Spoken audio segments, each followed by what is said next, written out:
The noise seldom stops.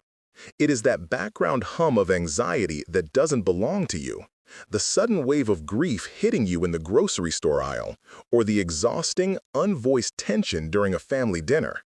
You have devoted your entire life to acting as a human sponge, soaking up every spill in the room just to keep a clean vibe for everybody else. But something strange happens. The faucet shuts off. The constant flow of other people's chaos goes quiet, not because the world got more silent, but because your inner structure changed. Folks call it burning out or going cold. But Carl Jung, the Swiss psychiatrist who mapped the profound territories of the human mind, provided the framework for this phenomenon. It aligns with the idea of individuation, or what we will call the formation of the seal.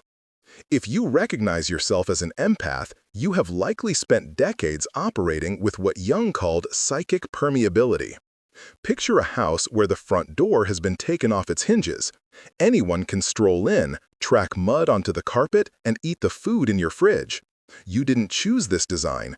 It was likely built that way in your childhood to help you survive by reading the emotional weather of the adults around you. But here is the truth about survival mechanisms. They work well until they start wrecking you. The seal stands for your psyche's way of finally installing a huge steel-reinforced gate. It is a psychological manual override that stops the energy bleeding.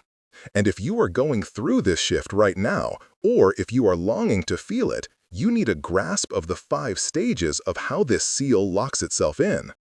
Before examining these signs, if you are finding value here, consider subscribing. We are decoding the mechanics of your psychology here, and you will want to be around for the next tier of this.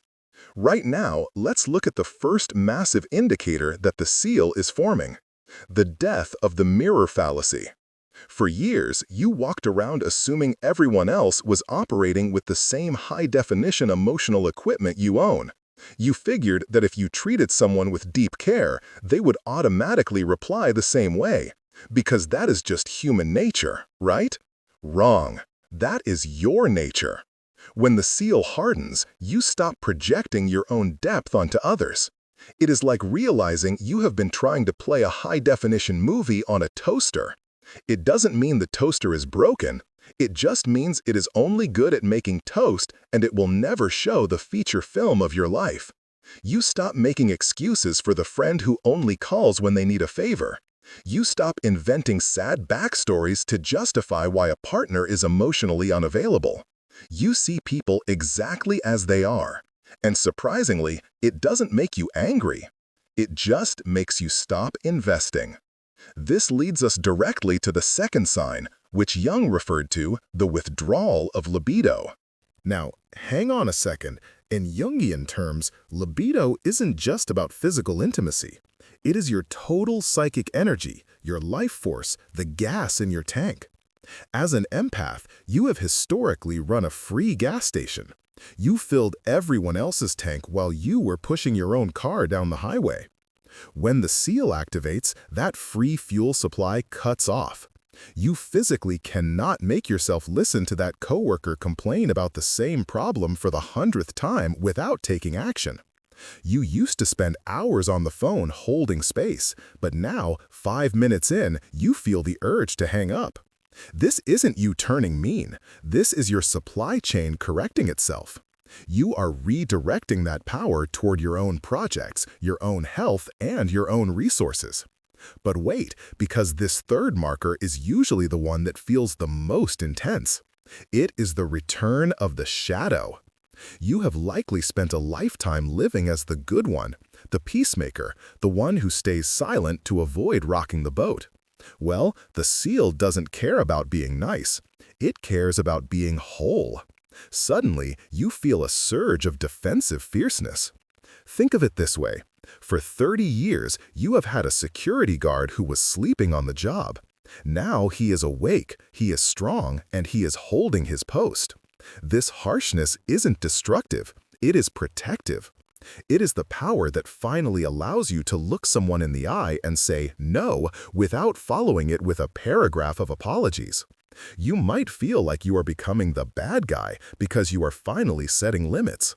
But to the people who benefited from your lack of boundaries, self-respect always looks like aggression. And this new stability allows the fourth symptom to emerge, the 3-second delay. In the past, if someone dropped a heavy emotional box in front of you, you instinctively picked it up before they even asked. It was a reflex. The seal creates a pause. Jung called this the observing ego. Imagine you are watching a movie of your life. Before, you were on the screen, reacting frantically to the plot. Now, you sit in the director's chair. You watch the drama happening, but you aren't required to jump into the scene. A friend creates a crisis? You stop. You ask yourself, is this my burden to carry? Usually, the answer is no. You become a witness to their struggle without becoming a participant in their pain. That distinction is everything. And all of this culminates in the final, most lasting state, energetic sovereignty. This is the VIP policy for your soul. Sovereignty means you are no longer community property. Historically, your empathy acted like a public park, open 24/7, free of charge for everyone. Now, it is a private garden. You keep the capacity for deep, meaningful connection. In fact, your empathy is stronger than before because it isn't diluted by exhaustion. But you choose who gets a key to the gate.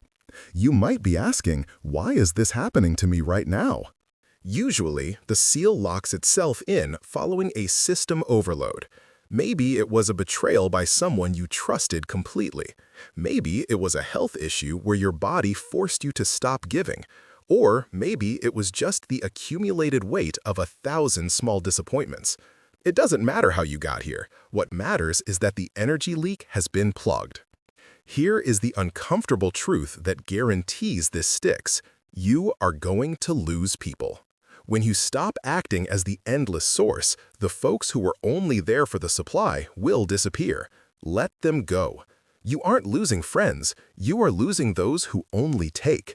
You are making room for connections that are built on mutual exchange, not extraction. So, if you're feeling that wall go up, don't tear it down. Don't apologize for it. That silence you feel isn't emptiness. It is the sound of your own life force finally staying where it belongs, inside you. I want you to think about the last time you felt that sudden stop sensation, where you just couldn't give anymore. Tell me about that moment in the comments below. Let's see how many of us are sealing up. And if you want to know how to rebuild your life after this shift, make sure you watch the next video on the channel. You are safe now. You are sealed. Welcome back to yourself.